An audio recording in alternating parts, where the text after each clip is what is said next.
At a basic level, most cars only need 4 things to run: fuel, air, compression, and spark. If any one of these things isn't functioning properly, your car will either run rough or, in my case, not at all. Diagnosing was simple because when you turn your key to the on position, you should hear your fuel pump priming. Step number 1 anytime this happens is to check your fuses. Look at either your owner's manual or consult Dr. Google to find which fuse is to the pump and simply check the fuse or swap it with a different one for a temporary fix. This still didn't solve my problem, meaning the fuel pump had officially failed. Now in my case, I went ahead and bought the primary and secondary fuel pumps, but for 99% of applications, your car will only have one. Starting by disconnecting the battery terminal, because the last thing we need is to end up like a Tesla. This will reset your computer and clear any check engine lights that may be on the dash. Next is locating the fuel pump. Many modern vehicles will have a top access fuel pump like mine as shown here, but some applications will unfortunately require you to drop the gas tank. Once the pump is located and accessed, the removal is started by taking off the ring that holds the cap in place, where you have a few options. A, you can buy a universal ring remover that hopefully fits your car for around $20. B, you can buy a vehicle-specific one, like mine, for closer to $60 plus. Or C, take a hammer and beat it off with a blunt punch or a screwdriver until it comes loose. Once removed, you can now disconnect the pump and begin removing it. Now both pumps ran me around $350 in parts, but this is typically around a $200 repair. Before doing this, I was quoted by my local Dodge dealership $1,100 for the repair, meaning with all the money you save, you could buy my merchandise.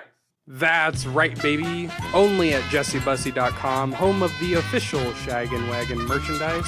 Find yourself anything from hats, beanies, short sleeve shirts, long sleeve shirts, 3/4 sleeve baseball tees, hoodies, and most importantly, coffee mugs for all my coffee drinkers. But on a serious note, if you are also tired of paying $25 for a t-shirt like myself, head over to jessebussy.com where you can pick yourself up a t-shirt for the low price of $14.95. Thank you again, everyone, for the continued support, and let's continue with the video.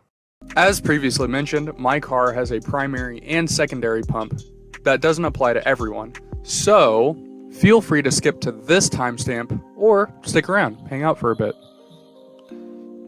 The best plan of action is to remove both top hats and remove the fuel lines attached to the primary from the secondary. Then, tie a piece of clean rope or fishing line to the hoses. Then disconnect any lines that go to the secondary pump. And finally, remove the secondary. After this, with the line pulled through the tank, you can retie the new hoses to the rope or string and slowly pull it through the other side while pushing the new secondary into the tank. This shouldn't take too much force, so if it binds at any point, stop where you are and restart. After this is in place, push the top hat back and reconnect your wires and fuel lines.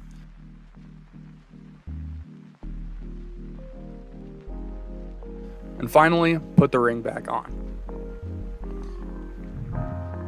If you're rejoining us, welcome back. We missed you. To install the primary pump, it's essentially the same as the secondary, just less hassle and more plugs.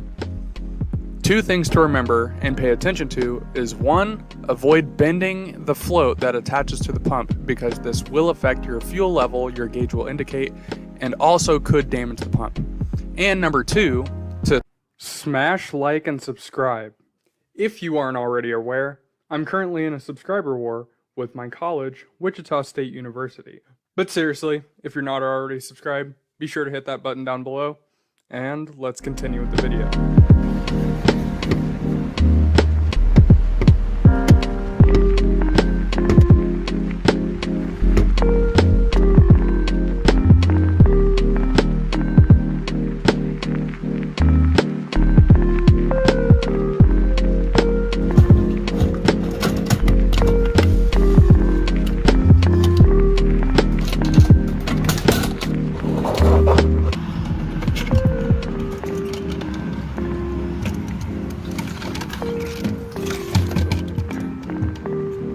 Hey, there's still a bunch of fuel in there, so. All right, it's kind of loud, so I'm gonna try and make this quick. The cap goes on like this, and that spring holds it down. This is your float. But this float, basically what it does is it goes up and down, and this is what tells your computer what your fuel level is. So this tells you how much gas you have in your car. And then all of these are basically just different sensors and pressure things telling it to turn on and how much to turn on. So if we flip that around like this, let's take a look at the new one. So you can see the outlet for the pump is exactly the same. That's where our fuel line plugs into, but you can still see plug is exactly the same on both of these. Still got the same 2 wires here, 2 wires there, and then there should be this right here. We got 4 wires there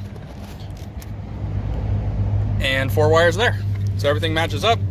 Let's go ahead and pop this plastic off. We'll yank this zip tie out of place, and then we'll put in the new fuel pump. Reconnect the fuel lines attached to the pump.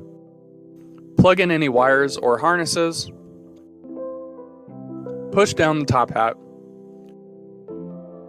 Put back on the retaining ring.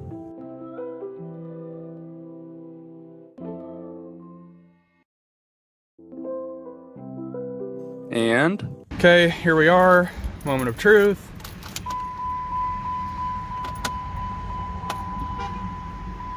Oh, you can hear it priming. Here, I'm gonna come back here.